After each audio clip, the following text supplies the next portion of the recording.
కాదా అక్క? మరి ఆ దరిద్రులకు కడుపు మంట ఏంది? ఆడబిడ్డ బస్సులో ఉచితంగా పోతే వాళ్ళకు బస్సు వద్దంటున్నారు. గింత దుర్మార్గులు ఎవడన్నా ఉంటాడా? 2014 నుంచి 2019 వరకు ఒక్క ఆడబిడ్డ కూడా మంత్రివర్గంలో మంత్రి ఇయ్యలే. అంటే ఇల్లు నడిపేటోళ్ళు, ఇల్లు చక్కదిద్దేటోళ్ళు, సంసారాన్ని సాగదీసేటోళ్ళు మా ఆడబిడ్డలు రాజ్యాన్ని నడపలేరా అని నేను అడుగుతున్నా. ఇవాళ మా సీతక్కని మంత్రిని చేసినాం, మా కొండ సురేఖమ్మని ఇవాళ మంత్రిని చేసినాం.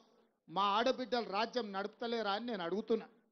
ఇవాళ ఆడవాళ్ళకు అన్యాయం చేసి అవకాశాలు ఇవ్వకుండా వాళ్ళని అవమానించి ఇవాళ సొంత చెల్లెలు కన్నీళ్లు పెట్టి ఊరూరు తిరుగుతుంది ఈ దరిద్రులు చేసిన మోసానికి. మా ఆడబిడ్డలకు న్యాయం చేస్తారా? మా అక్కల్ని ఆలోచన చేయమంటున్నా. ఇంటి ఆడబిడ్డ ఇల్లు తిరుగుతుంటే కంట తడి పెడుతుంటే వేల కోట్లు పందుకొక్కులాగా ప్రజల సొమ్ము దోసుకొని ఆడబిడ్డను జైలుకు పంపించిండ్రు. జైలుకు ఆడబిడ్డ పోతే ఇవాళ జైలు నుంచి వచ్చిన ఆడబిడ్డను ఆదుకునే పరిస్థితి లేదు. ఇవాళ అదే ఆడబిడ్డ బయటకు వచ్చి ఈ సన్నాసులు వేల కోట్లు సంపాదించుకున్నారు, నన్ను ఇంట్లోకి వెళ్ళి బయటకు వెళ్ళగొట్టిరని వాళ్ళ సొంత ఆడబిడ్డ చెప్తుంది. ఏ ఆడబిడ్డ అయినా తండ్రి క్షేమము, సోదరుడి అభివృద్ధి కోరుకుంటుంది. ఏ ఆడబిడ్డ అయినా కష్టం వచ్చినా కడుపులో దుఃఖం పెట్టుకుంటుంది. అత్తగారింటి కాడ కష్టం వస్తే అమ్మకు పోయి చెప్పుకోవద్దు, ఇచ్చిన కాడ పెరిగిన కాడ చిన్నతనం దేవొద్దని కష్టాలను అనుభవిస్తారు. కానీ ఇవాళ వాళ్ళ ఆడబిడ్డనే సొంతంగా బజార్లకు వచ్చి వీళ్ళు దరిద్రులు, నీచులు, దుర్మార్గులు ఇవాళ పార్టీని తెగనమ్ముతున్నారు. సొంత ఆడబిడ్డ నన్నే బజార్లో ఇడిచిపెట్టిందని చెప్తున్నారంటే వాళ్ళ గురించి ఇంకా నేను చెప్పాలనా? ఇంటి ఆడబిడ్డ ఎప్పుడైనా ఇంటి గౌరవం తగ్గించుకుంటుందా?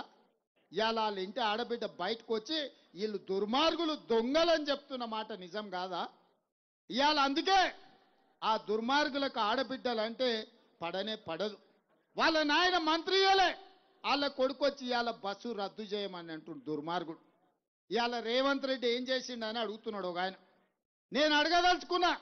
మా మిత్రులు శ్రీధర్ బాబు గారు చెప్పిండ్రు, సంవత్సరం తిరిగే లోపల 70,000 ప్రభుత్వ ఉద్యోగాలు తలలు లెక్కబెట్టి ఎల్బీ స్టేడియంలో నియామక పత్రాలు మీ సోదరుడు రేవంత్ రెడ్డి ఇచ్చిన మాట నిజం కాదా? 10 ఏళ్ళు మీరు రేషన్ కార్డులు ఇవ్వకపోతే పేదోళ్ళందరికీ రేషన్ కార్డు మీ సోదరుడు రేవంత్ రెడ్డి ఇయ్యలేదా?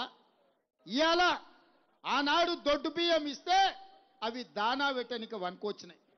ఇవాళ సన్న బియ్యం ఇస్తే సంటి పిల్లలకు కూడా సన్న బియ్యం బుక్కెడు బువ్వ పెడుతురా లేదా మా అక్కలు చెప్పాలి. మా అక్కలు ఆలోచన చేయాలి. ఇవాళ సన్న బియ్యం మనిషికి 6 కిలోలు, 3,10,00,000 మందికి ఇవాళ సన్న బియ్యం ఈ ప్రభుత్వంలో సోనియమ్మ ఆశీర్వాదంతో మీ తమ్ముడు రేవంత్ రెడ్డి మీ ఇంట్లో సన్న బియ్యం ఇచ్చిన మాట నిజం కాదా?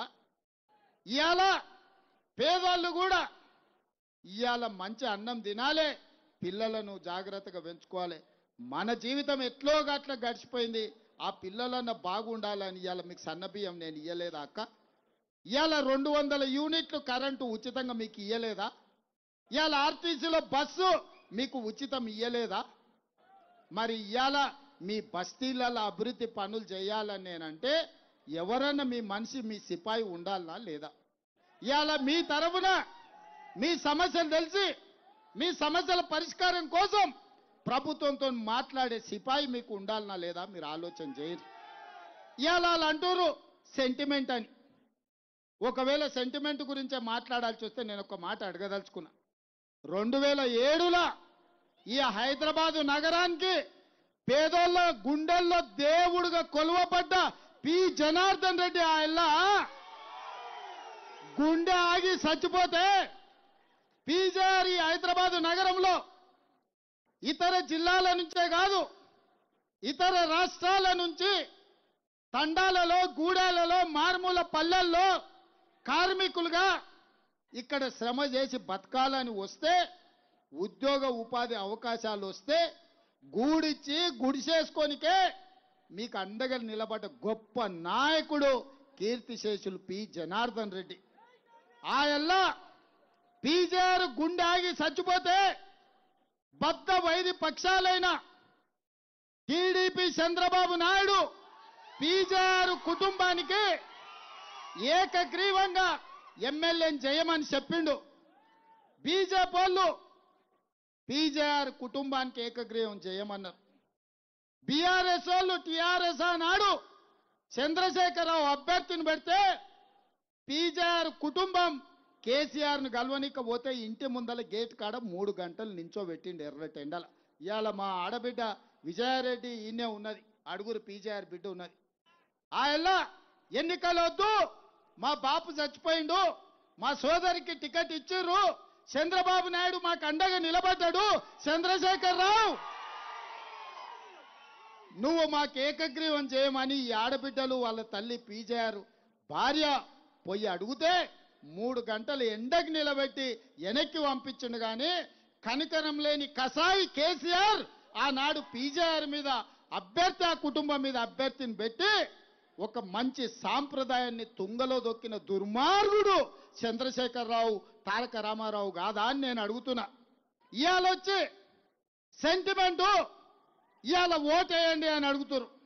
నేను అడుగుతున్నా సన్నాసిని, 3 సార్లు జూబ్లీహిల్స్లో మిమ్మల్నే గెలిపించారు కదా, 2 సార్లు నీ అయ్యని ముఖ్యమంత్రిని చేసిండ్రు, నిన్ను మున్సిపల్ మంత్రిని చేసిండ్రు కదా, ఎన్నడన్నా ఈ బస్తీలలోకి వచ్చినవా?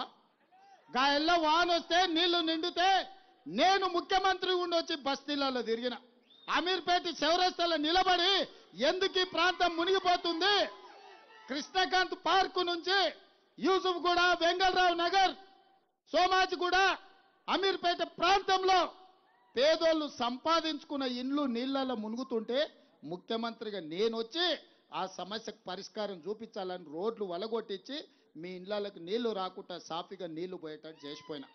మున్సిపల్ మంత్రిగా ఎన్నడన్నా వచ్చిండా? గాలి మోటార్లో తిరిగిండు, బెంజ్ కార్లో తిరిగిండు. ఇవాళ మాత్రం రబ్బ చెప్పులు వేసుకొని ఆటోలలో తిరుగుతుండు. ఆటోలలో తిరిగి ఏం చెప్తుండే? ఇవాళ ఆడబిడ్డలకు బస్సు రద్దు చేయమని చెప్తుండు. ఇంతకంటే దుర్మార్గుడు ఎవడన్నా ఉంటాడా? అందుకే వాళ్ళని బిల్లా రంగాన్ని దొంగలతో పోల్చిన. మీరేమంటారు సోదరులారా? బిల్లా రంగాలే కదా, ఆ బిల్లా రంగాలు బస్తీకి వస్తే గిట్ల కరెంటు పోలు చూసి భాష సినిమాలో కట్టేస్తారు కదా, గట్ల కట్టేసి కరెంటు షాకు పెట్టుర్రి.